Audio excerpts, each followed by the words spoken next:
una realidad que es importante saber y entender aquí en el mundo, y eso viene a ser, esta realidad viene a ser la verdad absoluta, queridos hermanos, de la palabra de Dios. En el mundo podemos encontrar mucha trivialidad, en el mundo podemos encontrar verdades, pero verdades o medias verdades en realidad, porque una media verdad en realidad termina siendo una mentira. No existe una verdad absoluta si ésta realmente no está plenamente respaldada por la palabra de Dios. Nuestro Señor Jesucristo dijo allí en Juan 17:17, santifícalos en tu verdad, tu palabra es verdad, dijo nuestro Señor Jesucristo. Así que cuando nosotros tomamos la palabra de Dios, nosotros podemos ver en la misma palabra que esta es recta. La palabra de Dios siempre, según como ella misma dice acerca de sí, es que permanece para siempre. El salmista dijo que era lámpara para nuestros pies, lumbrera para nuestro camino. La palabra nos dice que es una fuente de recompensas. La palabra nos dice que también es quien nos santifica. Así que para nosotros, amados hermanos, comprender las Escrituras, y esto es de suma importancia, comprender las Escrituras es entender todo desde la perspectiva de Dios. Mientras un creyente sea cada vez más en su vida, sea cada vez más lleno de la palabra de Dios, este creyente cada vez más tendrá la perspectiva divina en su mente y en su corazón. Así es que, hermanos, no hay mayor privilegio para el creyente que el que el Señor nos ha dado a nosotros su palabra revelada, la revelación especial de la palabra de Dios, para que nosotros podamos tomarla y para que nosotros podamos escudriñarla. Me gusta ese texto en el cual nos dice allí en Esdras capítulo 7, verso 10, ¿no? De que Esdras puso en su corazón el sumergirse en inquirir en la palabra de Dios, en profundizar en la palabra de Dios, en impregnarse, llenarse de la palabra de Dios, aplicar en su vida lo que de la palabra de Dios sabía en obediencia, y luego dice para poder también enseñarla. Así que cada uno de nosotros, al igual que Esdras, tenemos este mismo llamado. Quiero que por favor me acompañen por medio de sus Biblias en lo que nos dice Lucas capítulo 24, porque a través de esto, a través de este estudio, vamos a ver la autoridad de la palabra de Dios, la autoridad, y aún incluso la autoridad desde la misma base del Antiguo Testamento. ¿Qué nos dice allí la palabra del Señor? Lucas capítulo 24, versos 13 al 32. Nos dice así: he aquí, dos de ellos iban el mismo día a una aldea llamada Emaús, que estaba a 60 estadios de Jerusalén, e iban hablando entre sí todas aquellas cosas que habían acontecido. Sucedió que mientras hablaban y discutían entre sí, Jesús mismo se acercó y caminaba con ellos, mas los ojos de ellos estaban velados para que no le conociesen. Y les dijo: ¿qué pláticas son estas que tienen entre ustedes mientras caminan? ¿Y por qué están tristes? Respondiendo uno de ellos, que se llamaba Cleofas, le dijo: ¿eres tú el único forastero en Jerusalén que no ha sabido las cosas que en ella han acontecido en estos días? Entonces él le dijo: ¿qué cosas? Y ellos le dijeron: de Jesús Nazareno, que fue varón profeta, poderoso en obra y en palabras delante de Dios y de todo el pueblo, y cómo le entregaron los principales sacerdotes y nuestros gobernantes a sentencia de muerte y le crucificaron. Pero nosotros esperábamos que Él era el que había de redimir a Israel, y ahora, además de todo esto, hoy ya es el tercer día que esto ha acontecido. Aunque también nos ha asombrado unas mujeres entre nosotros, las que antes del día fueron al sepulcro, y como no hallaron su cuerpo, vinieron diciendo que también habían visto visión de ángeles, quienes dijeron que Él vive. Y fueron algunos de los nuestros al sepulcro y hallaron así como las mujeres habían dicho, pero a él no le vieron. Entonces él les dijo: oh insensatos y tardos de corazón para creer todo lo que los profetas han dicho. ¿No era necesario que el Cristo padeciera estas cosas y que entrara en su gloria? Y comenzando desde Moisés y siguiendo por todos los profetas, les declaraba en todas las escrituras lo que de él decían. Llegaron a la aldea a donde iban, y él hizo como que iba más lejos, mas ellos le obligaron a quedarse diciendo: quédate con nosotros, porque se hace tarde y el día ya ha declinado. Entró pues a quedarse con ellos, y aconteció que estando sentados con ellos a la mesa, tomó el pan y lo bendijo, lo partió y les dio. Entonces le fueron abiertos los ojos y le reconocieron, mas él se desapareció de su vista.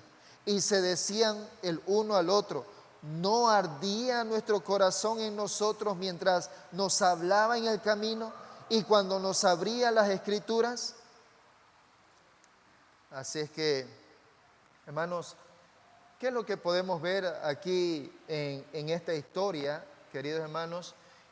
Tenemos que entrar primero en el contexto. Lucas capítulo 24, cuando nosotros nos vamos allí al inicio del texto, nos dice de que era el tercer día. Nuestro Señor Jesús había sido crucificado viernes y el mismo viernes había fallecido antes de el sábado. El sábado iniciaba desde las 6 de la tarde. Recordemos que la manera en que los judíos ven la hora y ven los días es diferente a la manera en la cual nosotros lo hacemos, porque ellos utilizan el sistema lunar y nosotros utilizamos el sistema solar. Así es que para ellos cada día inicia desde las 6 de la tarde. Así es que nuestro Señor Jesús ha muerto, según menciona las Escrituras, 3 de la tarde, y Él ha sido enterrado ese mismo día, el día viernes, y eso se cuenta como un día, ¿no es cierto? El día sábado también, y el día domingo, ya el día domingo nuestro Señor Jesucristo, Él resucita muy temprano en la mañana. La palabra del Señor allí nos indica de que habían ido mujeres al sepulcro al día domingo. Recordemos que el día sábado es un día de reposo, por tanto nadie podría salir de sus casas a hacer algún tipo de tareas. Así que el día domingo en la mañana estas mujeres se habían puesto de acuerdo, discípulas del Señor, para poder ir y verlo. En ese entendido, mientras ellas están yendo, dice que estaba abierto el sepulcro, y cuando ellas ven, hay algunos ángeles allí quienes le dicen: sabemos que están buscando a Jesús Nazareno, pero Él no está aquí, Él ha resucitado. Así que estas mujeres se van corriendo hacia los discípulos y les dicen a los discípulos: el Señor ha resucitado, el Señor ha resucitado. Pero dice que los discípulos estaban allí atónitos y perplejos, y realmente les costaba realmente creer de que nuestro Señor Jesús había resucitado. Por lo cual, Juan aquí en esto nos complementa, nos dice de que Pedro y Juan ambos fueron, dice, allá al sepulcro para poder ver realmente estas cosas si habían sucedido, ¿no? En ese contexto es que está este verso 13. Los discípulos, estos dos discípulos de nuestro Señor Jesús, que no eran parte de los 12, pero con toda seguridad eran parte de esos 500 a los cuales nuestro Señor Jesús se le manifestó ya posteriormente, evidentemente en su resurrección.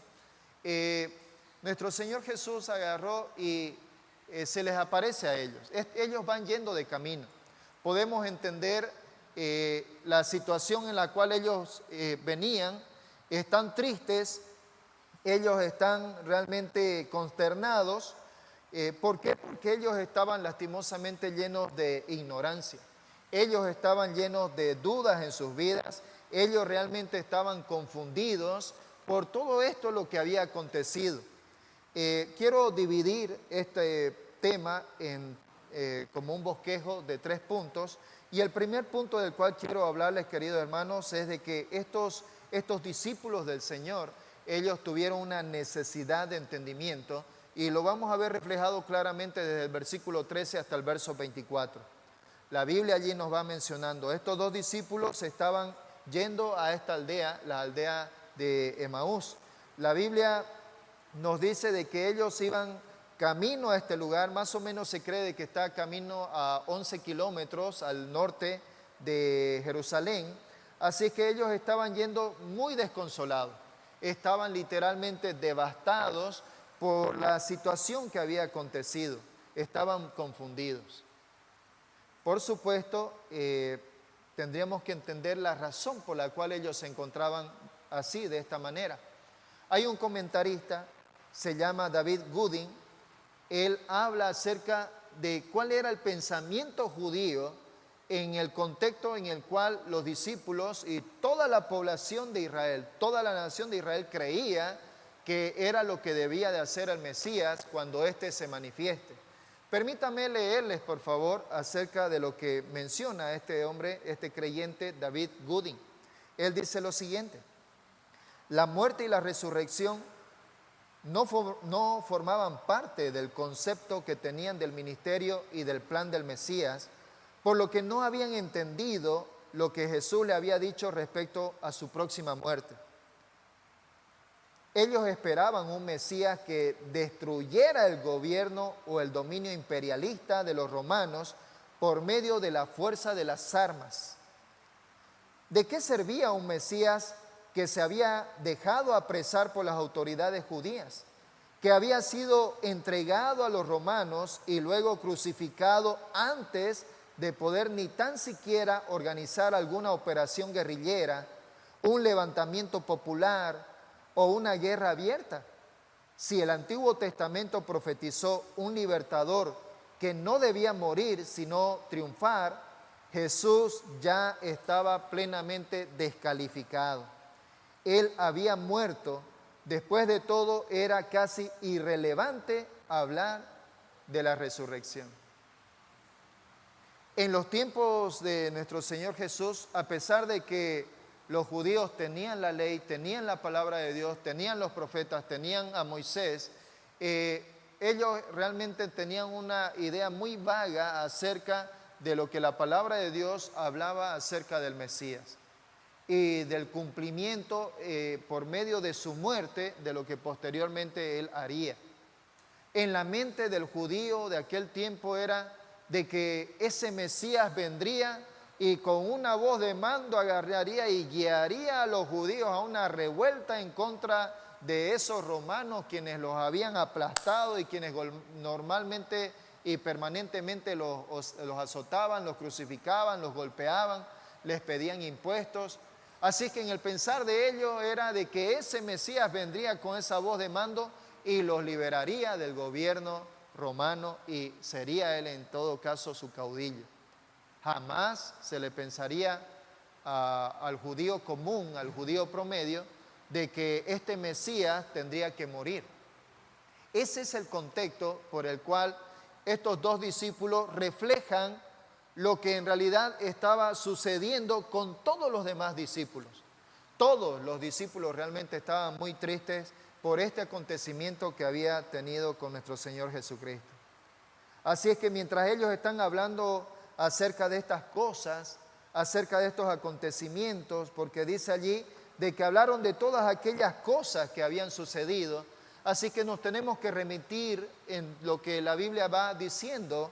Por ejemplo, en que nuestro Señor Jesucristo, el día lunes, nuestro Señor Jesús estuvo allí en la entrada triunfal en Jerusalén, cuando una multitud está allí y está diciendo: Hosana al Hijo de Dios, Hosana al Hijo de David.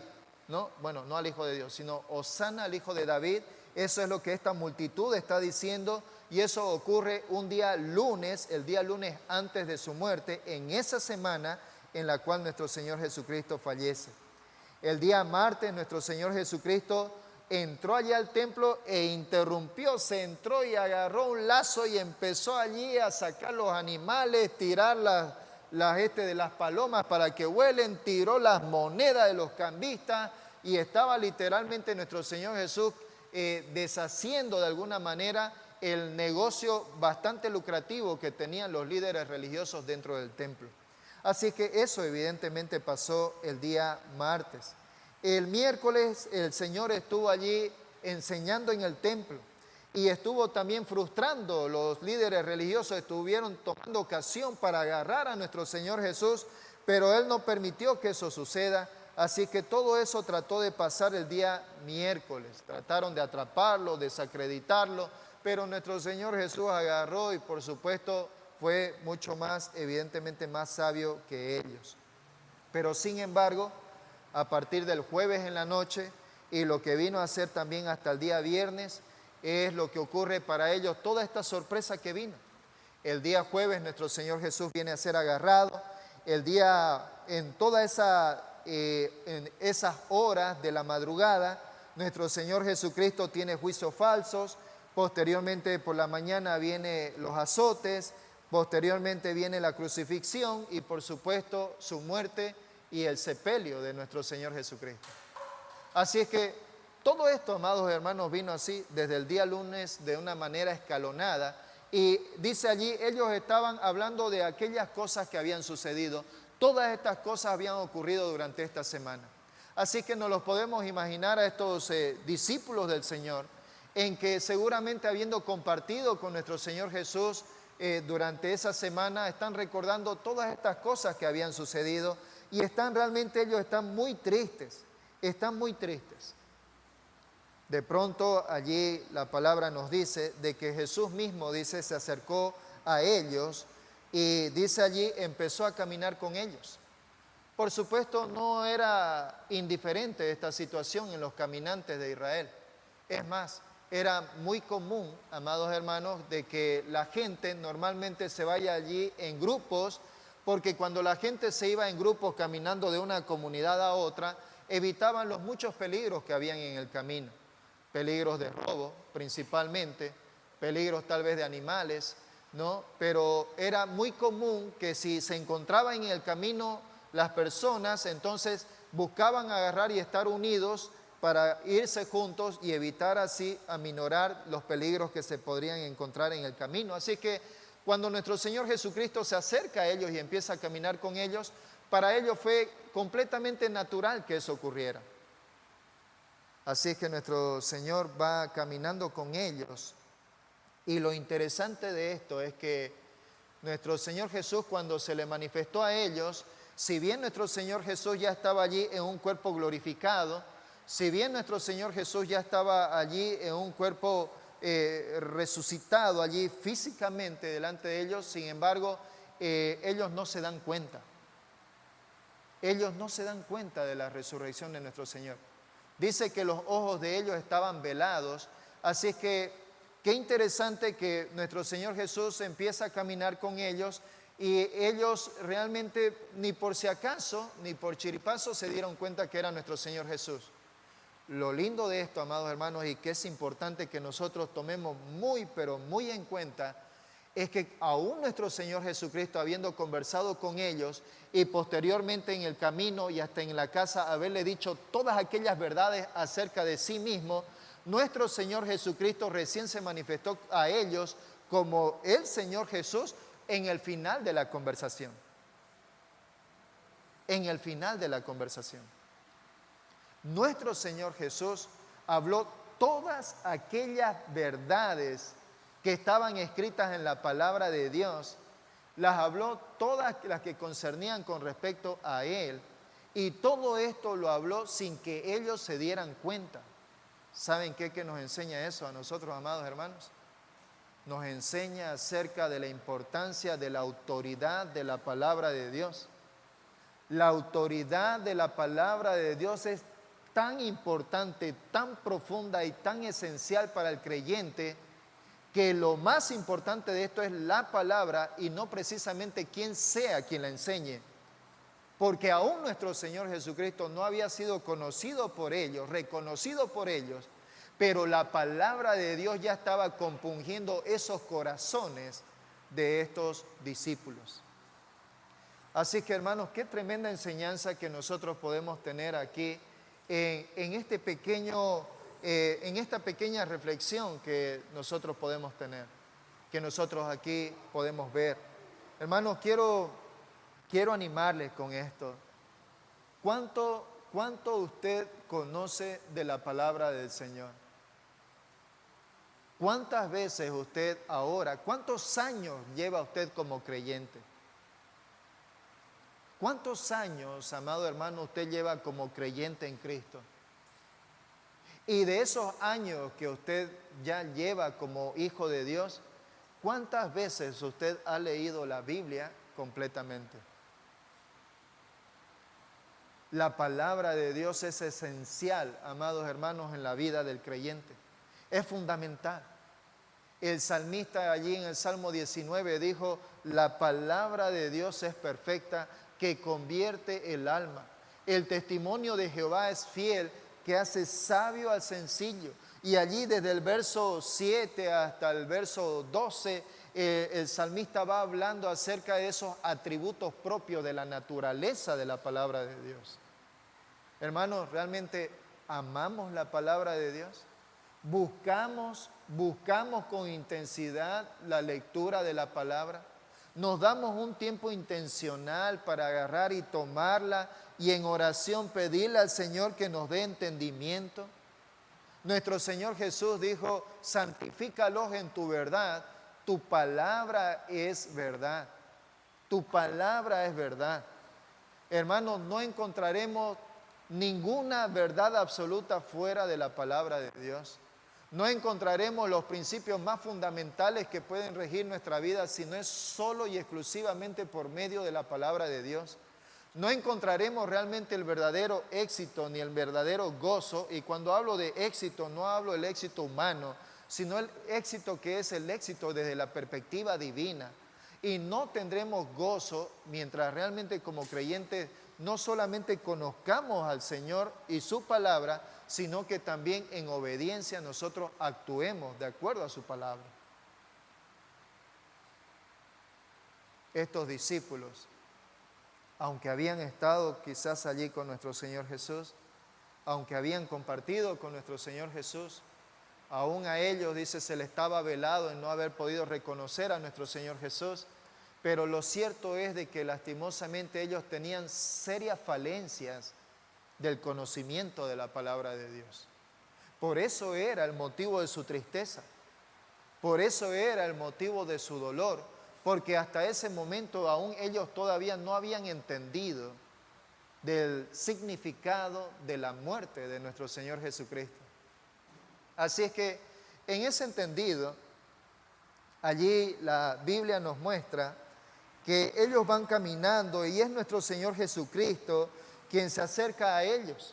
Nuestro Señor Jesús empieza con esta pregunta, ¿qué pláticas son estas de las que ustedes tienen ahora mientras caminan? ¿Por qué están los rostros de ustedes? ¿Por qué están tristes? Imagínense en ese momento estos caminantes agarran y se quedan como mudos, ¿no? Me puedo imaginar en ese momento como que se quedan estupefactos, porque la respuesta inmediata de Cleofas es más o menos como le dice, oye, ¿eres tú el único forastero en todo el país que no sabe lo que ha acontecido recientemente? ¿Eres tú el único que no sabe? Y nuestro Señor Jesús, como siempre, toda verdad tiene que ser en base primero a una pregunta. Nuestro Señor Jesús allí muy calculadamente agarra y les dice, ¿de qué cosas están hablando? Para dar oportunidad, evidentemente, a que los discípulos puedan agarrar y sacar aquello que ellos tenían evidentemente allí en el corazón. Entonces empiezan allí a mencionarle. Cleofas le dice, de Jesús Nazareno. Le dice allí el texto, leámoslo en el verso 24, ¿no? En el verso 24, verso en adelante, del 13 en adelante. Le dice allí, verso 18, respondiendo uno de ellos que se llamaba Cleofas, le dijo, ¿eres tú el único forastero en Jerusalén que no ha sabido las cosas que están aconteciendo en estos días? ¿Qué cosas? Y ellos le dijeron, de Jesús Nazareno. Fue un varón profeta, poderoso en obra y en palabra delante de Dios y de todo el pueblo. Y cómo le entregaron los principales sacerdotes y nuestros gobernantes a sentencia de muerte y le crucificaron. Pero nosotros esperábamos que Él era el que había de redimir a Israel. Y ahora, además de todo esto, hoy ya es el tercer día que esto ha acontecido. Miren ustedes que el día de la resurrección de nuestro Señor Jesús, ese día domingo, mientras nuestro Señor Jesús resucitó por la mañana, vemos cómo en algún horario durante ese día nuestro Señor Jesús se manifestó a este par de caminantes. Y este caminante, estas personas le dicen, mira, no has sabido acerca de Jesús, un profeta de Dios, un hombre poderoso en obra y en palabra, ¿no? Este hombre ha sido entregado, ¿no? Este hombre ha sido entregado por los líderes religiosos y ha sido entregado a muerte. Por supuesto, allí, queridos hermanos, mientras los discípulos están hablando esto, podemos ver de que para nosotros ahora, con la palabra en nuestra mano, podemos ver de que ellos desconocían algunos aspectos. Levítico, por ejemplo, capítulo 27, verso 13, Levítico 27, 15, 19, 27, 31. Todos estos versículos nos hablan acerca de lo que era la palabra redimir, ¿no? Donde la palabra allí nos indicaba de que para que se pueda redimir algo, tenía evidentemente que pagarse un precio. Tenía que pagarse un precio. Y allí vemos en la fiesta de la Pascua, allí vemos en la fiesta de la Pascua, nuestro Señor Jesucristo redimiéndonos a todos y cada uno de nosotros, redimiéndonos de nuestros pecados por precio, y ese precio fue el precio de su sangre, según nos dice también allí el apóstol Pedro, una sangre preciosa, su sangre preciosa. Así es que cuando ellos están hablando aquí y nos dicen de que ellos esperaban haber sido redimidos, ellos no se dan cuenta de que habían sido justamente redimidos por nuestro Señor Jesús. En la fiesta de la Pascua, lo cual se tenía que agarrar, y como se hacía en cada oportunidad, cada año se tenía que sacrificar allí animales, el animal cumplía un papel sustituto donde era el pecador que tenía que morir, pero en lugar de ese pecador era ese animal el cual el oferente ponía su mano sobre su cabeza y decía, Señor, yo soy el que merezco la muerte, pero por favor en mi lugar sea este animal, su sangre en forma de pago. Entonces agarraba ese oferente un cuchillo y cortaba el cuello del animal para luego este sea puesto allí allí arriba dentro de lo que era puesto dentro de lo que era la caja de la propiciación donde se ponían los animales. Así es que nuestro Señor Jesucristo, evidentemente, Él vino y nos redimió justamente pagando un precio, y ese precio fue su preciosa sangre. Allí, terminada la celebración de la Pascua, allí donde se sacrificaban los animales como precio del perdón, nuestro Señor Jesucristo, donde se requería la muerte, Él fue quien dio su vida por nosotros. Allí era evidentemente el cumplimiento del Mesías, en que tenía que dar su vida por cada uno de nosotros, por toda la humanidad. Así es que, hermano, esto es lo que acontece. En los versos 25 al 27 nos habla acerca de la fuente del entendimiento. ¿Dónde está la fuente del entendimiento? Por supuesto, está en la palabra de Dios. En los versos 25 al 27, nuestro Señor Jesús allí está con ellos hablando, entonces le dice, oh insensatos y tardos de corazón para creer todo lo que los profetas han dicho. ¿No era necesario que el Cristo padeciese estas cosas y que entrara en su gloria? Y comenzando allí desde Moisés y siguiendo por todos los profetas, les declaró en todas las escrituras lo que de él decían. Nuestro Señor Jesucristo tomó la palabra de Dios en el contexto en el cual estamos hablando, todo lo que venía a ser el Antiguo Testamento, la ley de Moisés, los libros históricos, los profetas, los libros en los cuales están las poesías, los libros poéticos, los profetas mayores, los profetas menores. Nuestro Señor Jesús tomó todo este bagaje de profecía que estaba escrita en la palabra para poder indicarles y para poder mostrarles de que era necesario lo que Él había padecido. Nuestro Señor allí le dice insensatos y tardos de corazón. Esto quiere decir, cuando le dice insensato, le está queriendo decir, hay ustedes que realmente son torpes. Ustedes realmente son tontos para creer o para no saber lo que Moisés y los profetas han dicho. Así es que nuestro Señor Jesús allí tiene que empezar acerca de estos animales, empezar allí desde el mismo Génesis, porque es Moisés quien escribió desde el Génesis. Tiene que empezar allá desde el pecado de Adán y Eva, cuando ellos en el huerto de Edén ellos pecaron.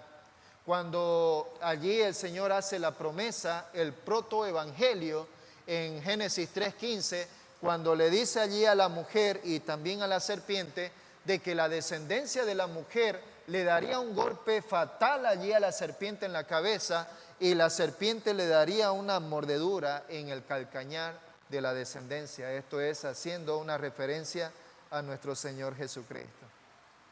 También allí vemos en Génesis, cuando nos habla acerca del sacrificio de Abel, ¿no? Nos habla en Génesis del sacrificio de Abel y del sacrificio de Caín. En el pecado de Adán y Eva, cuando Adán y Eva pecan, nuestro Señor lo que hace en ese momento es cubrir la desnudez de ellos. Ellos mismos se habían puesto allí algo para cubrir, hojas de higuera para cubrir su desnudez. Sin embargo, el Señor agarró y sacrificó un animal para ponerles eso para cubrir la desnudez de ellos.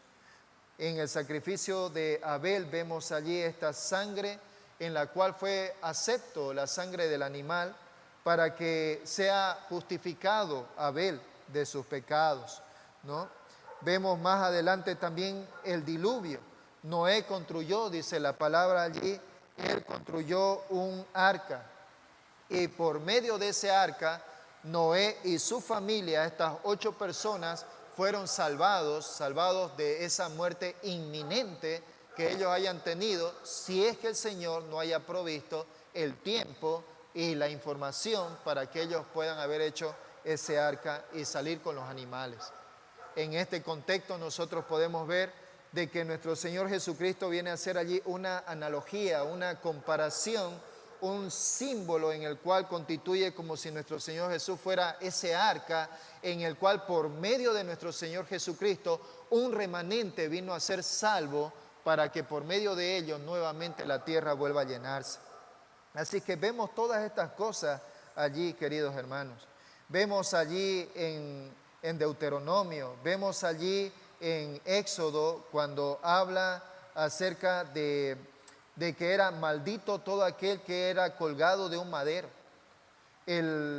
Es Moisés quien habla en Deuteronomio capítulo 18, versos 18 al 22, cuando dice de que sea maldito todo aquel que sea colgado y puesto allí en un madero. En los tiempos de Moisés este tipo de muerte no existía. Fue muchos milenios más adelante donde esto se llegó a ser una práctica. Y dice allí, ya estaba escrito. Así es que los salmos también nos hablan acerca de nuestro Señor Jesucristo. Los salmos, por ejemplo, nos dice de que nuestro Señor, el Mesías, sería odiado sin causa alguna. Más adelante también nos dice Salmo 47, y esto también lo aplica el escritor a los hebreos, de esta misma situación acerca de nuestro Señor Jesucristo. Hablan también acerca de la crucifixión, el Antiguo Testamento, los Salmos 22, nos habla acerca de esta situación. Así que cuando nosotros agarramos, amados hermanos, y nos vamos a la palabra de Dios, claramente nosotros podemos ver tanto Moisés, tanto los salmos, en los salmos mesiánicos, tanto también los profetas, todos ellos hablaron acerca, en cierta medida, y colocaron de alguna manera acerca del Mesías. Entre ellos, lo más claro, por supuesto, podemos verlo a Isaías. Isaías capítulo 9, Isaías capítulo 11, Isaías capítulo 52, principalmente Isaías capítulo 53, nos habla acerca de la muerte del Mesías. Daniel, cuando nos habla en Daniel capítulo 9, versos 24 al 27 de las 70 semanas, allí también nos habla acerca de la muerte del Mesías, la muerte del elegido, del ungido. Así que, hermanos, había suficiente evidencia para que los discípulos hayan podido entender de que aquel en el cual ellos tenían en su pensamiento, un pensamiento errado, de que este Mesías vendría aquí como el Mesías triunfante y que los liberaría de allí de los romanos y de toda esa servidumbre, en realidad no la tenían clara porque las Escrituras hablaban acerca de su muerte. Así es que, pero por supuesto sabemos, y la Biblia nos dice, de cada 8 versículos que hablan de la venida de nuestro Señor Jesucristo, uno de ellos habla de la primera venida y los restantes 7 hablan acerca de su segunda venida. Nuestro Señor Jesucristo va a retornar nuevamente. Así que nuestro Señor Jesús, amados hermanos, utilizó la fuente para agarrar y darle entendimiento a sus discípulos para que ellos pudieran comprender realmente lo que nuestro Señor Jesús había hecho por amor a todos nosotros. Y luego viene la respuesta, por supuesto, a esta situación. Y la respuesta está allí de los versos 28 en adelante. Versos 28 en adelante nos dice allí: llegaron a la aldea donde iban y él hizo como que iba más lejos. Mas ellos le obligaron a quedarse diciendo: quédate con nosotros, porque se hace tarde y el día ya ha declinado. Entró pues él y se quedó con ellos, y aconteció que estando sentado con ellos a la mesa, tomó el pan y lo bendijo, lo partió y les dio. Entonces le fueron abiertos los ojos y le reconocieron, mas él se desapareció de su vista. Y se decían el uno al otro: ¿no ardía nuestro corazón en nosotros mientras nos hablaba en el camino y cuando nos abría las Escrituras? Hermanos, cuando ellos al principio allí escucharon, dice, estaban compungidos de corazón de todas estas verdades que nuestro Señor Jesús les hablaba. Y cuando ellos llegaron a Emaús y nuestro Señor como que hace que se va a ir más lejos, le dicen: no, quédate con nosotros. Normalmente cuando venía un invitado a una casa, el anfitrión agarraba y al momento de dar la comida, principalmente el pan, era una costumbre que era el anfitrión el que tenía que partir el pan para empezar a comer el alimento. Pero en este caso vemos que al parecer los discípulos del Señor estaban allí tan compungidos en el corazón de todas estas cosas que el Señor les había dicho, que hasta incluso el dueño de la casa se había olvidado de cumplir esta tradición que era tan normal en ese tiempo. De tal manera que lo que nuestro Señor Jesús hace en ese momento es un acto de bondad. Nuestro Señor Jesús toma la iniciativa y Él en ese momento parte el pan, y es allí donde el entendimiento de ellos es abierto y donde llegan a saber con claridad de que esa persona quien estaba allí compartiendo con ellos era verdaderamente nuestro Señor Jesucristo.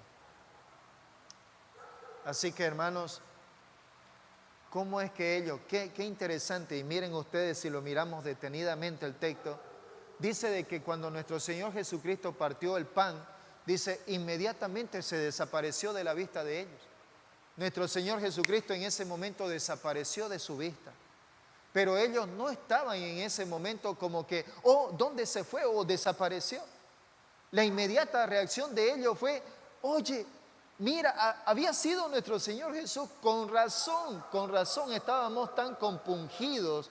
Con razón estaba nuestro corazón ardiendo a raíz de la palabra que nos había dicho.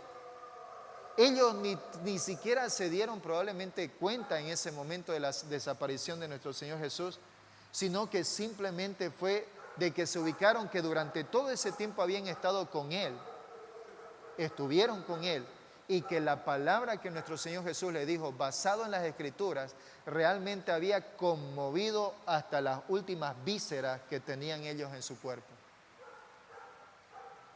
Así que, hermanos, la palabra de Dios nos dice, el Salmo es perfecta.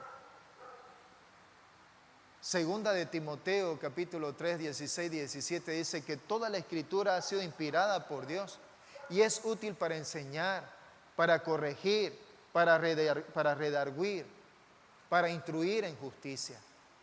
A fin, dice, de que el hombre de Dios sea enteramente preparado para toda buena obra. La palabra de Dios nos habla allí en Hebreos capítulo 4, nos dice, amados hermanos, de que la palabra de Dios es viva y eficaz y que penetra, dice, hasta lo más profundo del ser humano, hasta las coyunturas y llega hasta los tuétanos de la persona. La palabra de Dios es como un arma de dos filos.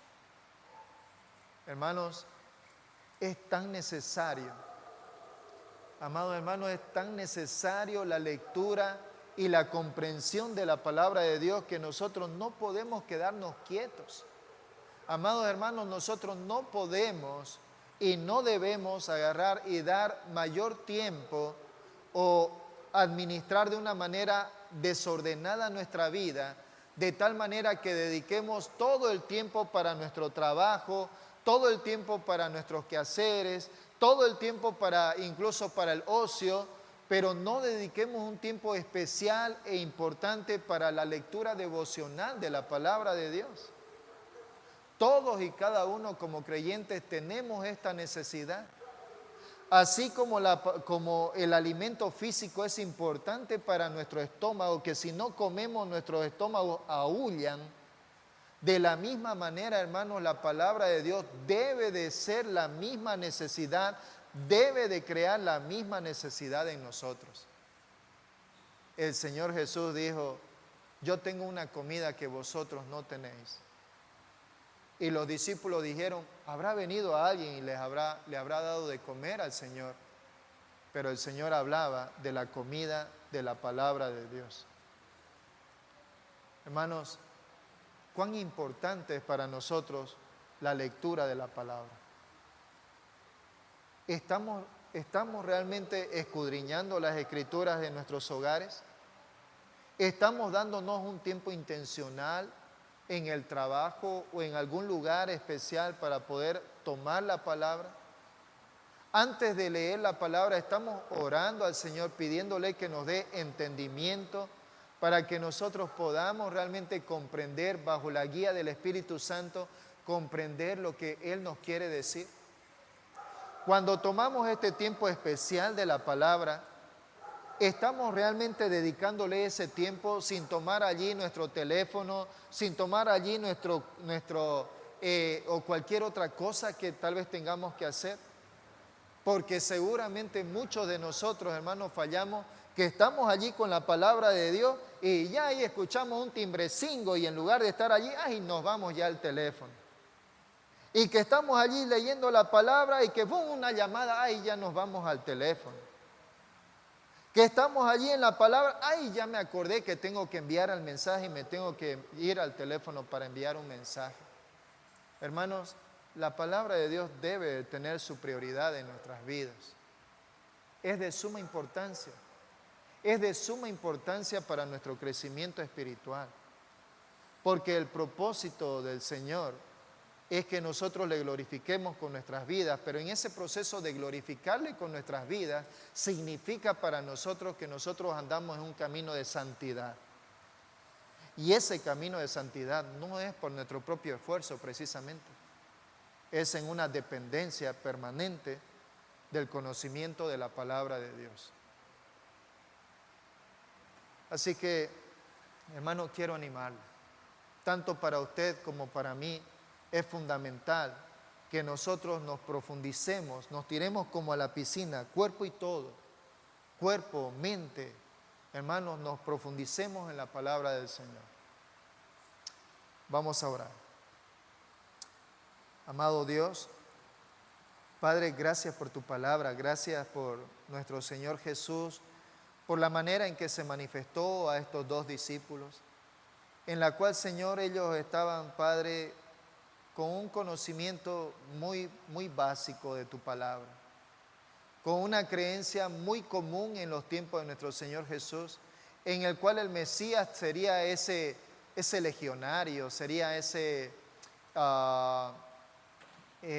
persona en la cual ese caudillo que estaría allí con las manos levantadas, con una espada o con alguna cosa, arma, para levantar en armas a todo el pueblo contra los romanos.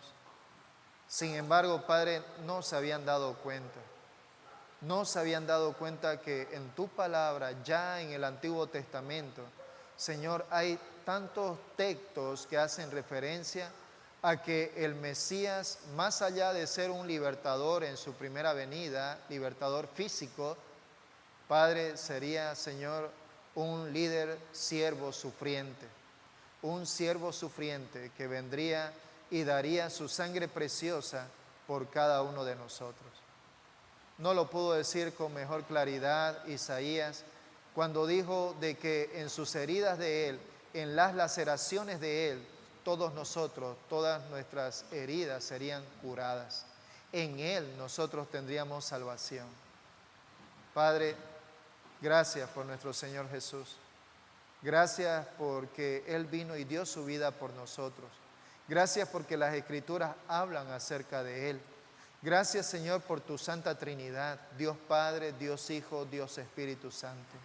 Padre, gracias por los ministerios que cada uno de ellos ha realizado, Señor. Gracias por cada uno de ellos que lo sigue haciendo. Padre, te ruego, por favor, obra en nuestras vidas. Danos, Señor, conocimiento. Llévanos, Señor, a profundizar en tu palabra. Háblanos por medio de tu Espíritu Santo. Quita de nosotros, Señor, cualquier perturbación, cualquier cosa que impida, Señor, que tengamos una lectura llana, una lectura amplia, un conocimiento, Señor, un entendimiento pleno de tu palabra, en la medida, Señor, en que vamos escudriñándola. Te pido, Señor, ayúdanos. Te lo pedimos, Señor, en el nombre de tu amado Hijo Jesús. Amén.